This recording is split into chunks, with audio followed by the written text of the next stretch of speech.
फेसबुकमध्ये आपल्या सर्वांचं सहर्ष स्वागत। मी टेंभुर्णी शहर प्रतिनिधी संजीवनी आंबोळे। आज अभिषेक महासंघ वाढवताना महिला आघाडी व श्रीजन यांच्या वतीने महिला दिनाच्या कार्यक्रमाचं आयोजन केलेलं आहे।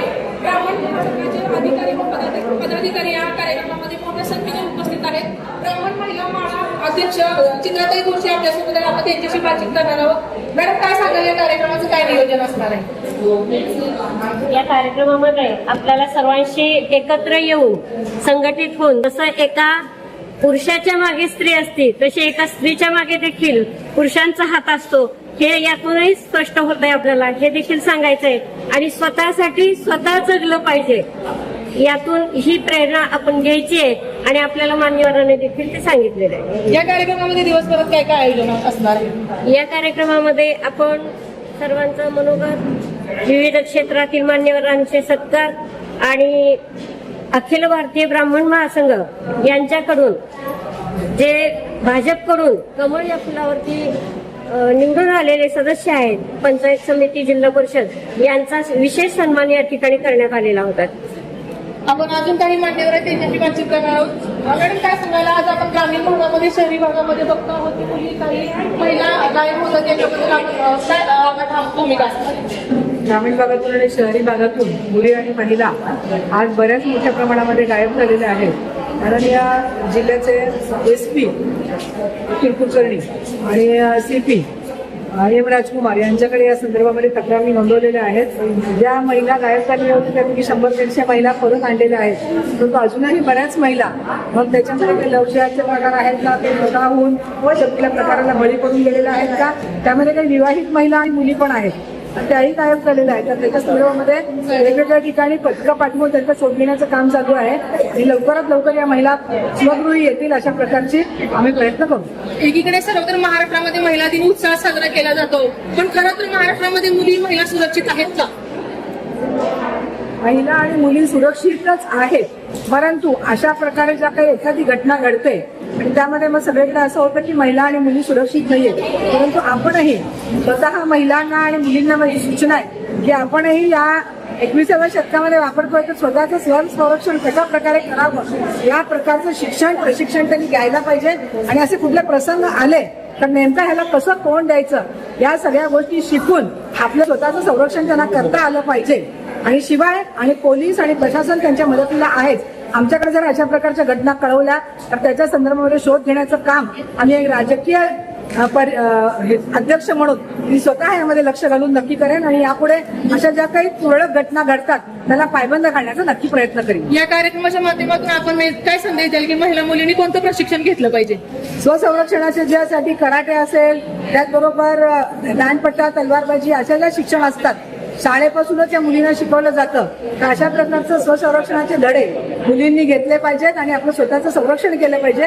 शिवाय समाजामध्ये ज्या विघातक प्रवृत्ती आहेत त्यांच्या बाबतीमध्ये पण आईने आपल्या छोट्या मुलींना पण देताना स्वतःचा सांभाळायला देताना सुद्धा मुलींनाकडे त्या कोणत्या नजरेने बघतात किंवा शेजारी पाजारी सुद्धा आपले चांगले आहेत का या पद्धतीने लक्ष घालायला पाहिजे आणि त्या मुलींना स्वतःचं आत्मसंरक्षण करण्याची ताकद दिली पाहिजे असं मला आपण समाजामध्ये बघतो निर्भया पथक असेल, दामिनी पथक असेल, एवढा रिस्पॉन्स मिळत नाही, याबद्दल तुमचं काय मत आहे?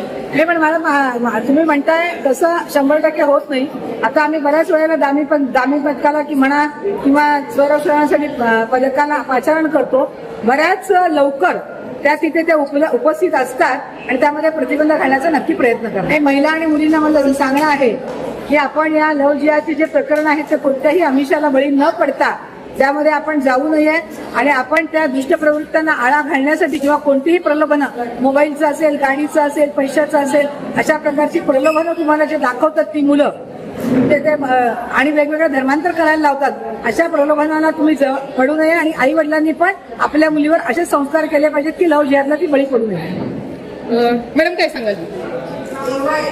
आज महिला दिनाच्या निमित्ताने अनेक महिलांचे सत्कार करण्यात आलेले आहेत।